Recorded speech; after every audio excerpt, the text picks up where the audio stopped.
désintoxiquez-vous du mercure, mais naturellement. Et surtout, complétez votre approche anti-candidat.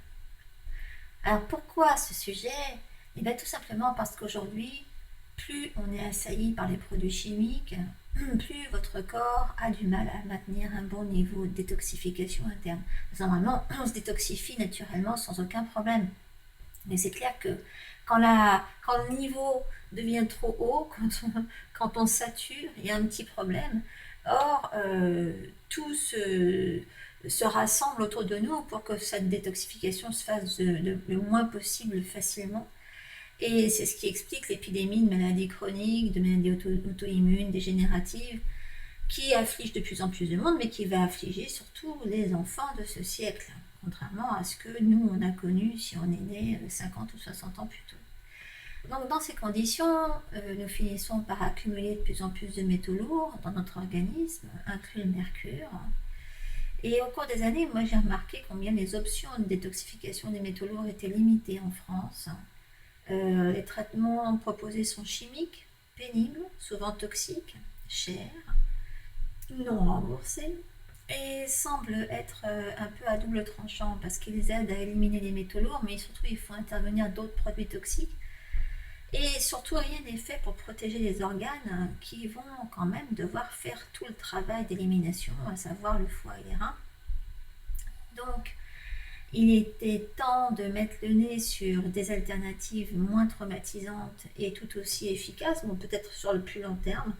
Moi, je ne connais qu'une personne qui a subi 4 chélations chimiques et on ne voit pas la différence sur lui.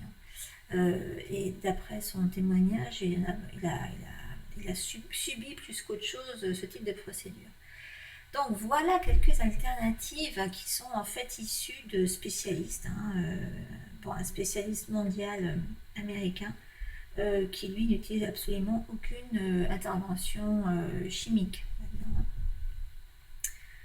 Alors ce qu'on va voir aujourd'hui, c'est que il existe diverses formes de mercure, qu'on n'a pas tous la même capacité de détoxification. On va voir quels sont les organes qui sont les plus ciblés par la toxicité, quels sont les tests à considérer, quoi manger, combien de temps va durer une détox, comment se protéger, comment éliminer le mercure. Et avant tout, juste 2-3 mots pour ceux qui ne me connaissent pas.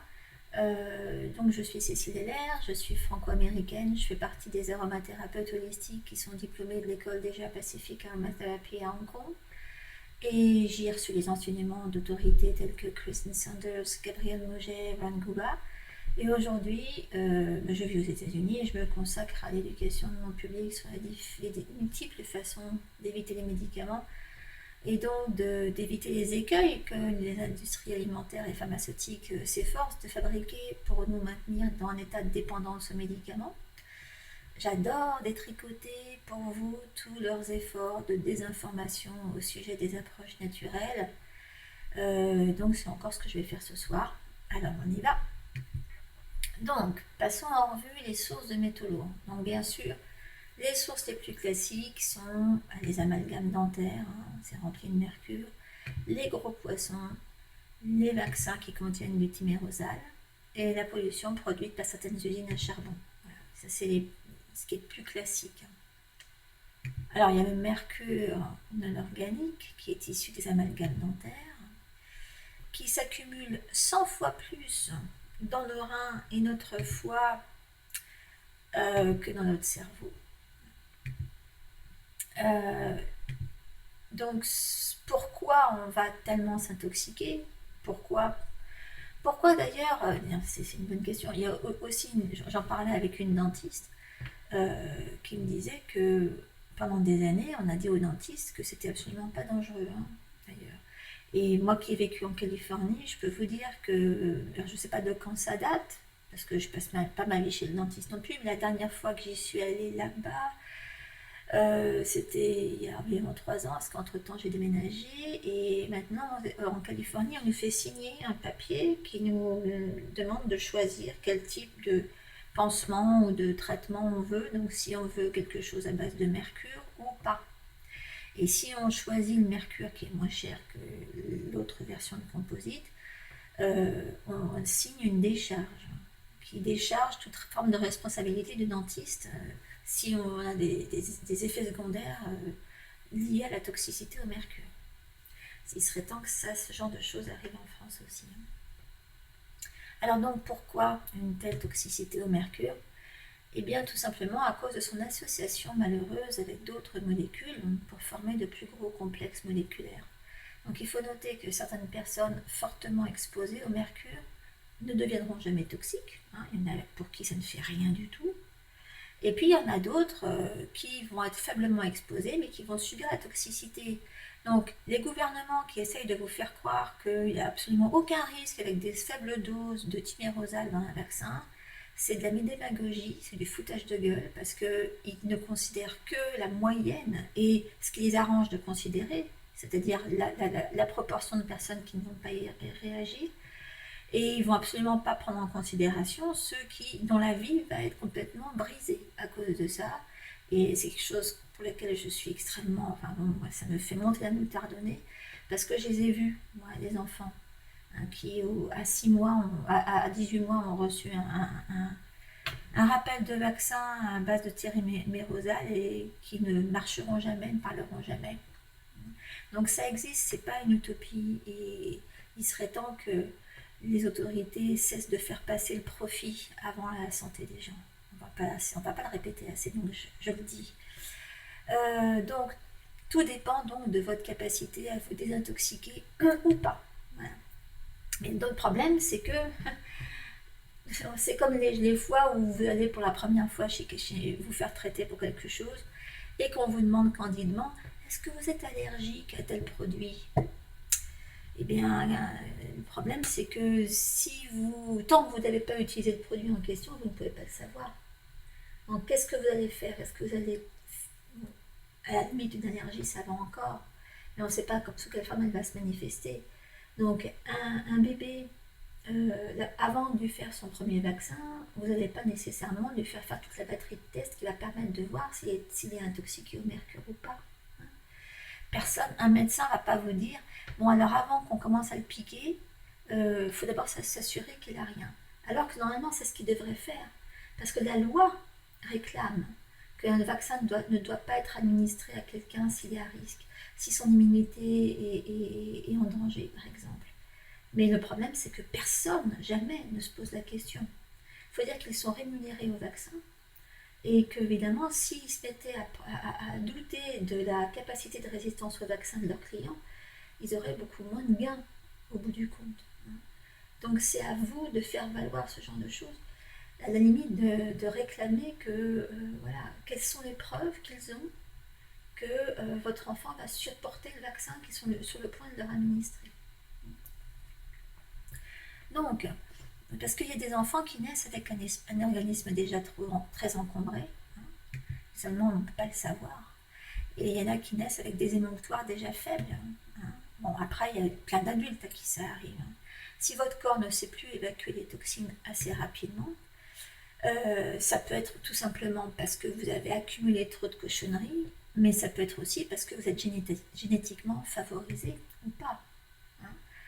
Et donc tout ça, ça va dépendre de votre niveau d'exposition aux toxines, de votre expression génétique et de votre santé en général.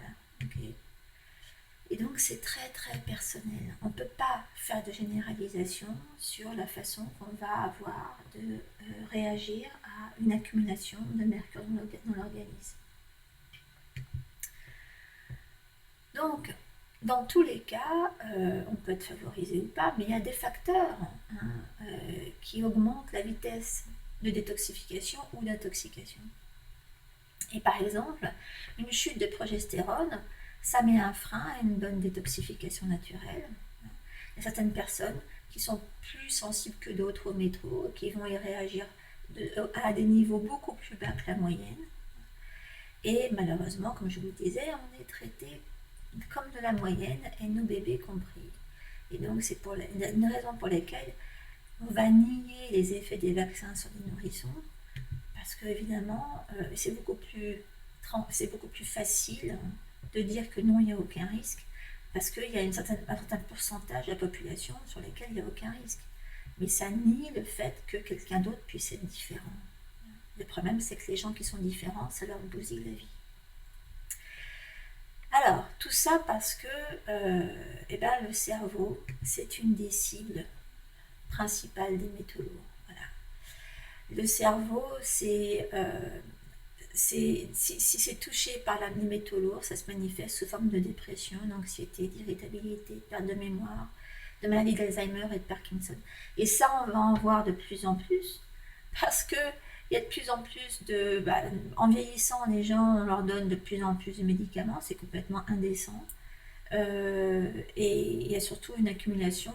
Je veux dire, les gens qui sont nés il y a 80 ans, ou il y a 100 ans, n'avaient pas tous les antibiotiques et tous les vaccins qu'on donne aujourd'hui.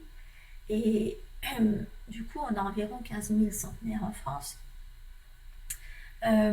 Mais ça ne va pas être le cas. Hein. Plus ça va aller, moins ça va être le cas. Parce que alors on va avoir peut-être des centenaires, mais vraiment très très très grabataires. Quoi. Parce qu'aujourd'hui, vu ce qu'on donne aux gens, il y a de plus en plus l'Alzheimer et Parkinson, ça va être la poule aux œufs d'or pour les laboratoires pharmaceutiques. Donc il vaut mieux qu'ils continuent à prendre beaucoup de médicaments toute leur vie. Hein. Et tous ces médicaments-là, ça intoxique le ventre. Et le ventre, c'est une cible des métaux lourds. Les métaux lourds, en particulier le mercure, va s'attacher à la muqueuse intestinale. Il va entretenir l'inflammation. Et puis il va généraliser la candidose, surtout. Ça va se porter sur les reins, le foie, le cœur, l'hypophyse et la thyroïde, qui sont des grosses cibles d'un métaux lourd. Et comme ce sont des cibles, des endroits stratégiques de bon fonctionnement, d'équilibrage de l'organisme, je vous laisse imaginer ce que ça va donner au bout. Alors, évidemment, il y a des tests. Vous avez le choix entre tester vos urines, les cheveux, le sang et les selles. Mais bon, en général, les métaux lourds ne s'accumulent pas de la même façon partout, en fait. Ce qui est idéal, c'est d'aller tester les cheveux. Mais les cheveux, ça va donner le taux de mercure issu des poissons. Il va y avoir le test d'urine qui va identifier le mercure des amalgames. Donc, si vous voulez tester un bébé, par exemple, il n'y a aucune raison de lui faire tester l'urine. C'est clair qu'un bébé, je ne pense pas qu'il ait la bouche pleine d'amalgames. Et le test sanguin, par contre, ça identifie le mercure auquel on a été exposé que récemment. Donc, pour les petits, à la limite, mais franchement, oui, bon, ça peut être lié à la mère, évidemment. Donc, c'est plutôt pour les petits à ce moment-là. Et plus vous vieillissez, et si vous avez été gros consommateur de poissons, à ce moment-là, vous pouvez tranquillement tester vos cheveux. Alors maintenant, pour ce qui est de l'élimination du mercure, il faut savoir que plus on est assailli par les produits chimiques, plus notre corps a du mal à maintenir un bon niveau de détoxification interne.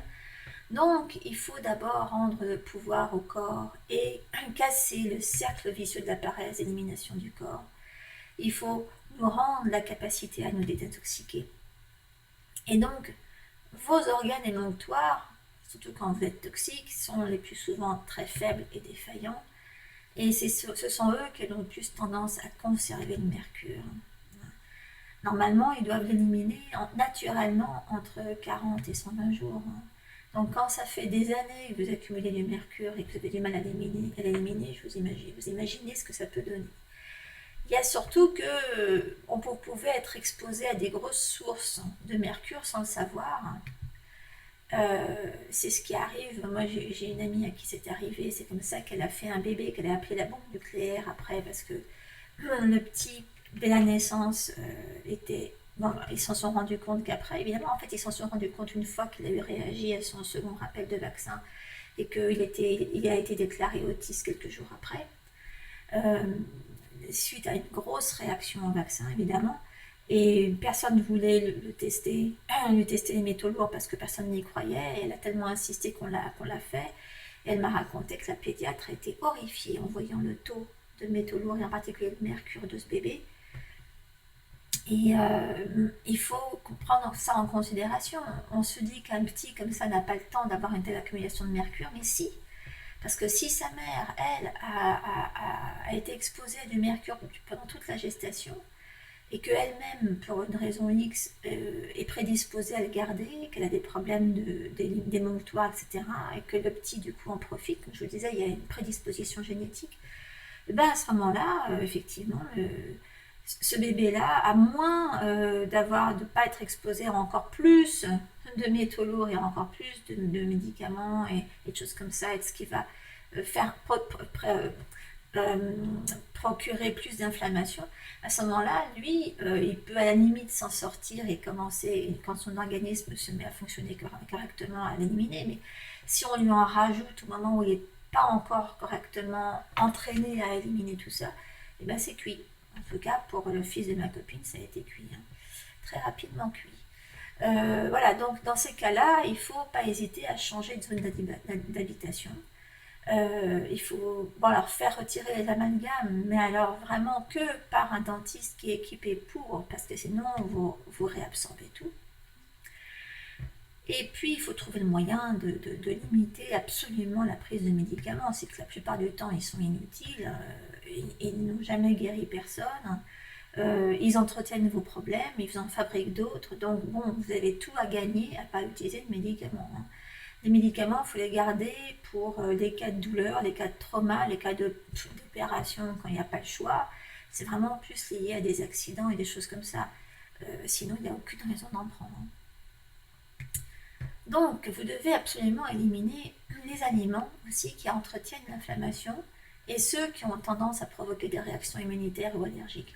Donc, évidemment, l'alimentation, pour ça, l'alimentation idéale, ça sera celle qui soit la plus proche possible d'un régime anti-candida, hein, parce que bon, bah, c'est anti-inflammatoire, c'est pauvre en hydrates de carbone, c'est modéré en protéines, c'est riche en graisses de bonne qualité et en légumes.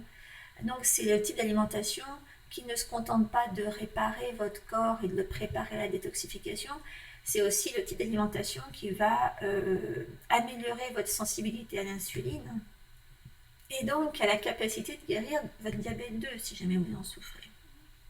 Donc il ne faut pas négliger ça.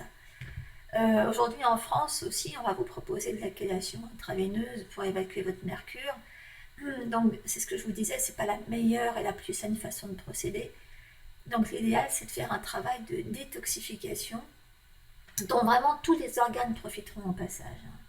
Il ne faut pas oublier que notre corps dispose de moyens très sophistiqués pour nous désintoxiquer, mais quand ils ne sont pas en état de marche, il ne faut surtout pas forcer. Il faut d'abord les remettre en état de marche. Donc il faut d'abord soulager les reins, soulager le foie, soulager le système digestif et surtout donc favoriser une bonne production de glutathion parce que c'est ce qui va nous aider à véhiculer les métaux lourds hors du corps. Et tout ça, ça va être grâce à des enzymes, à des antioxydants, à des protéines, et en évitant évidemment ce qu'il ne faut pas, c'est-à-dire les radiations, les médicaments, les vaccins. Alors, avant de s'y mettre, c'est pour ça que voilà, il faut d'abord tout remettre en état, et ça peut demander pas mal de temps. Et en gros, en moyenne, c'est 6 semaines de préparation. Et ces 6 semaines, eh ben, ça va être donc régime anti-inflammatoire, donc c'est ce que je vous expliquais, hein, régime anti-candida type, c'est-à-dire sans sucre, sans produits transformés, sans céréales, enfin le moins possible de céréales ni de farine. Il faut que ce soit modéré en protéines, riche et en bonne graisse, hein. Il faut que ce soit riche en légumes. Et ce type d'alimentation donc ne se contente pas de vous détoxifier, comme je vous le disais, elle va aussi régler vos problèmes d'insuline si vous en avez. Et donc, votre corps dispose d'un système, donc je vous le disais, sophistiqué de nettoyage, et ça s'appelle le glutathion. Donc, ce glutathion, on en a tous, on en fabrique, mais on en fabrique beaucoup moins dans certains cas. Et bien, ce cas, c'est le vieillissement, comme d'habitude, et une alimentation déficiente, donc c'est-à-dire qui ne fournit pas suffisamment de nutriments, et donc une alimentation aussi qui nous expose à beaucoup de sources de toxicité, hein. Il y a énormément de cochonneries qu'on peut trouver dans l'alimentation aujourd'hui, mais il y a aussi ce qui peut faire tomber, il faut augmenter la toxicité externe, comme les radiations, les médicaments, les vaccins, et puis ce qu'on boit et ce qu'on respire. Donc ce cher glutathion, dès que vous vous sentez suffisamment pas fort pour vous lancer, il faut procéder dans l'ordre. La première chose, donc, c'est de booster le glutathion. Donc, je vous le disais, c'est un antioxydant qui prévient le vieillissement cellulaire et il est indispensable pour que notre corps utilise correctement des antioxydants tels que vitamine C, E et sélénium. Donc, il est essentiel dans l'utilisation de l'énergie et surtout pour stimuler les fonctions immunitaires et la détoxification. Donc, il en faut, il est crucial pour correctement se détoxifier. Donc, ne comptez pas sur les suppléments en glutathion, ils sont malheureusement en général détruits lors de la digestion. Non, il vaut mieux consommer des aliments riches en cystéine qui contiennent des précurseurs de glutathion. Donc, il faut que ce soit vos aliments qui favorisent la fabrication de glutathion. Et pour ça, donc, il y a la protéine de whey, enfin c'est le petit lait. Il y a aussi le lait cru, l'ail, l'oignon et le persil, les crucifères, donc c'est tous les choux, la choucroute crue en particulier, l'avocat, les œufs bio, les abats. C'est pour ça quand j'ai des gens qui sont vraiment pas en bon état, je leur dis de favoriser ce qui est le foie de veau par exemple. Nous, je sais qu'ici, dès qu'on en trouve, on se jette dessus. Bon, aux États-Unis, il n'y en a pas partout tout le temps, mais régulièrement ça apparaît et dans ces cas-là, on en consomme systématiquement. Même si nous, on ne touche pas aux médicaments, aux vaccins, aux choses comme ça, on sait que même si on vit dans un environnement particulièrement propre, on peut être exposé. Ça nous arrive, on va de temps en temps à New York, de temps en temps dans des grandes villes, et là, on sait qu'on se fait notre plein de métaux lourds. Donc, il ne faut pas que vous vous disiez ah bah je suis bon, je prends des avocats régulièrement ou je prends. Non, il faut essayer de varier énormément ce que vous utilisez comme source alimentaire de proglutation. Donc il faut vraiment tout considérer. Et puis donc il y a le curcuma, mais la meilleure façon d'utiliser c'est encore via l'huile essentielle. C'est beaucoup plus facile que d'aller saupoudrer de curcuma partout. Pas marrant, ça a tout le même goût après. Donc aussi, il y a un des meilleurs boosts de glutathion, c'est de faire baisser le stress. Mais vraiment, quelqu'un qui est stressé chronique, il va vieillir plus vite, il va être malade plus vite, il va avoir plein de problèmes immunitaires. Enfin, quoi qu'il arrive, le stress chronique fait disparaître le glutathion. Et donc notre corps n'est simplement pas fabriqué pour supporter une production longue durée de cortisone et d'adrénaline, et c'est ce qui se passe quand on est stressé chronique. Donc il faut absolument travailler sur le stress. Et il y a des solutions qui sont issues de l'aromathérapie, de la visualisation, des EFT, du tipi, du yoga, de la méditation, du rire. Faire l'amour, ça aide aussi. Et puis bon, moi je vous ai mijoté un petit mode d'emploi du stress qui vous rassemble tout ce qu'il faut aussi pour ça. Il faut surtout aussi ne pas négliger les intestins. Vous ne voulez surtout pas mobiliser le mercure sans vous assurer qu'il y a une voie d'excrétion sur laquelle vous puissiez compter. La plupart du temps, les reins des personnes toxiques souffrent depuis longtemps, sont souvent endommagés et donc ne peuvent pas supporter le poids supplémentaire d'une détox de métaux lourds. Alors il faut vraiment les aider et il faut, à ce moment-là, si vous êtes constipé chronique, c'est foutu, il faut absolument d'abord débloquer ça avant de se lancer dans une détoxification vraiment active du mercure. Parce que lorsque le mercure est dans vos intestins, il va falloir que vous le fassiez coller à quelque chose qui va le véhiculer à l'extérieur. Donc il faut que votre transit vous permette de l'évacuer. Parce que même si vous faites tout ce qu'il faut, je veux dire, on va utiliser une colle qui va l'attraper, le décrocher de la muqueuse, mais il faut encore qu'après il sorte. Alors, c'est clair que la colle en question va éviter que le mercure se disperse dans la circulation sanguine et soit réabsorbé, mais si tout ça, ça reste dans l'intestin, ça va être réabsorbé. Bon, alors les colles en question évitent l'inflammation des intestins. Elles évitent que les toxines retournent vers le foie et les reins. Elles évitent en général la dysbiose. Et on va les passer en revue, mais j'insiste encore une fois, si vous n'avez jamais fait de lavement du côlon, c'est le moment de vous y mettre. C'est indispensable. Donc les cols, si vous souffrez d'une candidose, par exemple, qui est le partenaire habituel du mercure, c'est que le mercure est sans doute ce qui vous a empêché de vous en guérir depuis longtemps. Si vous avez tout fait pour vous libérer d'une candidose et que ça n'a pas marché, c'était parce que vous aviez du mercure. Donc là, c'est le moment de tout éliminer d'un coup. Donc là, j'ai toute une liste. Alors, c'est vrai que des cols à métaux lourds, il en existe plein, mais tout n'est pas à la disposition du grand public. Et vraiment, en France, en plus, j'ai eu du mal à vous trouver des bonnes sources. Et ce que j'ai trouvé de plus pratique encore, c'est la chlorelle. Mais bon, en général, on vous suggère une posologie de 5 comprimés par jour, 4 ou 5. Mais ça, c'est pour quand vous ne voulez pas accumuler du mercure. C'est pas la posologie à suivre quand vous vous dites que vous en avez plein et qu'il faut vous détoxifier. Il faut plutôt monter à 70 par jour. Mais le problème, c'est qu'on ne peut pas le faire d'un coup. Il faut que ça soit fait progressivement sur plusieurs semaines. Moi, en général, ce que je fais faire à mes clientes, c'est que je leur fais commencer à 4 pendant une semaine. La semaine d'après, je leur fais rajouter 4 et toutes les semaines, on leur fait rajouter 4. Donc, ça peut durer un certain temps avant que ça monte à 70.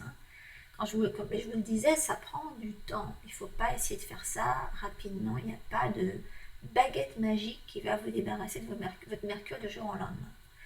Il y a un autre outil, c'est les bactéries. Et ça, c'est très utile. Alors évidemment, bon, si vous avez des gros problèmes digestifs, ça va être normal de gonfler un peu. Voilà, il faut que vous le sachiez. Parce que les bonnes bactéries, ça aide à reconstituer la flore intestinale. Mais chez quelqu'un qui a une flore complètement plate, où il n'y a plus rien, bah ça va d'abord provoquer des ballonnements, des choses comme ça. Ça veut dire qu'il y a une activité. Il y a une activité bactérienne là-dedans. Donc les bactéries vont avoir la même activité que la chlorella, elles vont se coller aux métaux lourds et les véhiculer vers l'extérieur. Donc il y a des légumes fermentés qui fournissent ces bactéries. Alors en particulier la choucroute crue, le kimchi qui est pas le même genre mais c'est la version coréenne. Il y a les pickles japonais mais bon la plupart du temps ils mettent du sucre là-dedans. Donc si en plus vous faites une candidose, c'est peut-être pas l'idéal. Et puis, bon, bah, vous pouvez faire pareil. Enfin, tous les légumes que vous pouvez faire fermenter avec les mêmes procédés, ça convient. Donc là, je vous ai mis une recette pour faire fermenter votre chou. C'est tout bête. Bon, mais ça prend un certain temps. Donc, le temps que ça soit prêt, il faut que vous trouviez une alternative disponible pour avoir un légume fermenté sous le nez. Donc, il suffit de prendre du chou, du sel, des graines de poivre et de la poudre de curcuma et de l'eau. Il ne faut surtout pas laver le chou, sinon vous lui enlevez ses bactéries. Il faut enlever les grosses côtes, ne garder que les feuilles.